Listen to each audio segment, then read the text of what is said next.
Attack एकदम जोरदार असतो ह्या सापाचा पण.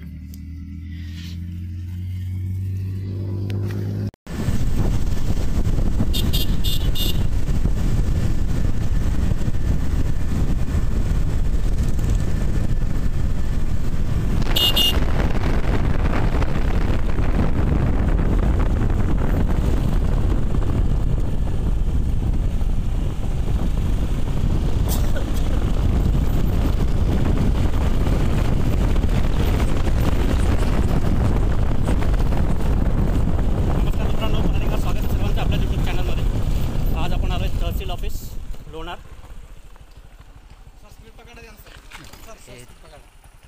तुम्ही आल्याबरोबर स्पीड पकडा.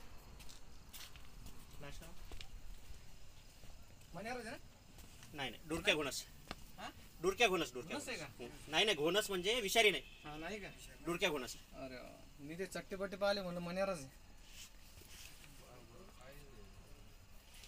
कॉमन सँडबोआ डुरक्या घोणस साप बिनविषारी. मस्त शांत बसलेला होता. बिनविषारी जरी असला तरी चावतो एकदम जोरदार. आपल्याकडे काहीच नाही ना आता.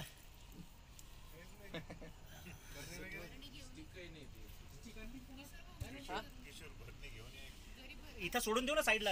बिनविषारी आहे तो, काही प्रॉब्लेम नाही त्याचा. हा विषारी नाही आहे तो. नाही ना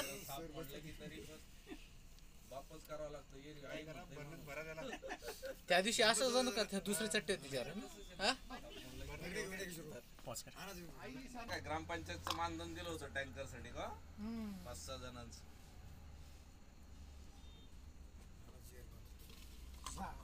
झाला सुरक्षित रेस्क्यू लवकर झाल्याच्या नैसर्गिक अधिवासात.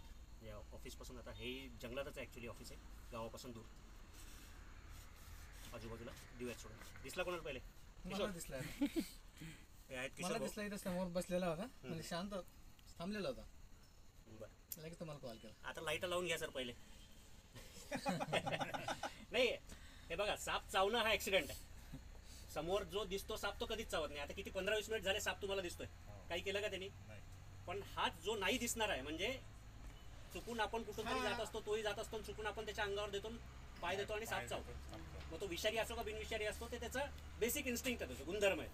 त्याच्या अंगावर पाय दिल्यानंतर कुठलाही साप चावतो. याच्या आधी असे 2-3 वेळा झालेले आहेत. नदाब साहेब असताना ते बाहेर वॉक करत असताना नाग निघाला होता मागे त्या साईडला. ठीक आहे, काळजी घ्या, सुरक्षित राहा. धन्यवाद. हाय मित्रांनो, आता तहसील ऑफिस लोणार येथून रेस्क्यू केलेला डुरक्या घोणस साप. मराठी नाव डुरक्या घोणस आहे, इंग्लिशमध्ये कॉमन सँडबोआ आणि स्थानिक भाषेमध्ये ह्याही सापाला परडच म्हणतात. पूर्णपणे बिनविषारी असलेला साप, डार्क चॉकलेटी कलरचा आणि अंगावर सोनेरी जाळीदार डिझाईन असते. मी ह्या सापाला सापांमधला हायना म्हणतो, तडस जे वाईल्ड ॲनिमल आहे. कारण ह्याचा बाईट फोर्स जो आहे तो खूप जास्त स्ट्रॉंग असतो, एकदम जसा तडसाचा असतो. जे आपल्याकडे नॉर्मली पट्टेरी तडस दिसतात किंवा आफ्रिकन हायनास जे आहेत त्यांचा जसा बाईट फोर्स खूप जास्त स्ट्रॉंग असतो, तसाच ह्याचा पण आहे. मुख्य खाद्य ह्या सापाचं उंदीर आहे. आणि हा एक असा साप आहे जो डायरेक्ट पिल्लांना जन्म देतो. म्हणजे काही सस्तन नाही आहे, शेवटी अंड्याचंच. पण शरीरामध्ये जे अंड्याचं शेल असतं, कॅल्शियमचं असतं, ते मे बी एखाद्या वेळेला ते कॅल्शियम त्याच्या शरीरामध्ये तयार होत नसेल. त्यामुळे जी त्याची प्लासेंटा असते त्या प्लासेंटामध्येच पिल्लं फर्टाईल होतात आणि पूर्ण वाढ झाल्यानंतर त्या पिल्लांना हा साप जन्म देतो.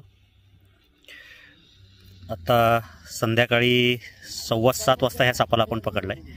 तहसील ऑफिसचे कर्मचारी सगळेजण बाहेर येत असताना तहसीलदार जे पाटील साहेब आहेत, नायब तहसीलदार डोळे साहेब, परळीकर मॅडम ह्या सगळेजण बाहेर येत असतानाच अचानक जो किशोर मादनकर आहे त्यांना हा साप दिसला होता. त्या रॅम्पवरनं वरती ऑफिसमध्ये चढत होता आणि सगळ्यांची फजिती झाली. ऑफिसमधून कोणाला बाहेर येता नाही आलं. सगळ्यांना दरवाजावरच ह्या सापाने थांबून ठेवलं होतं. तुम्ही बघितलं असाल व्हिडिओमध्ये. शेपूट एकदम बारीक असतं आणि शेपूट जी आहे ती एकदम खरबडीत असते ह्या सापाची. तोंड बारीक निमुळतं असतं, डार्क चॉकलेटी कलरचा आणि अंगावर सोनेरी जाळीदार डिझाईन ही ह्या सापाची ओळख. नाव डुरक्या घोणस आहे, पण पूर्णपणे बिनविषारी असलेला साप. अटॅक एकदम जोरदार असतो ह्या सापाचा पण.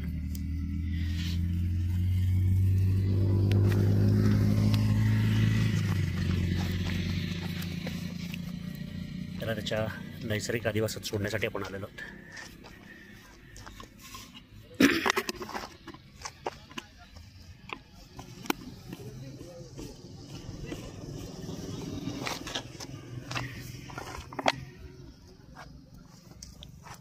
जास्तीत जास्त लांबी ह्या सापाची 1-2.5 फुटापर्यंत वाढते. डुरक्या घोणस, इंग्लिश नाव कॉमन सँडबोआ, स्थानिक भाषेत परड. मानवी वस्तीपासून दूर त्याच्या नैसर्गिक अधिवासात त्याला सोडून दिलेलं आहे. जर व्हिडिओ आवडला, काम जर आवडत असेल तर लाईक करा. चॅनलला अजून सबस्क्राईब केलं नसेल तर सबस्क्राईब करा आणि कमेंट करायला विसरू नका. धन्यवाद.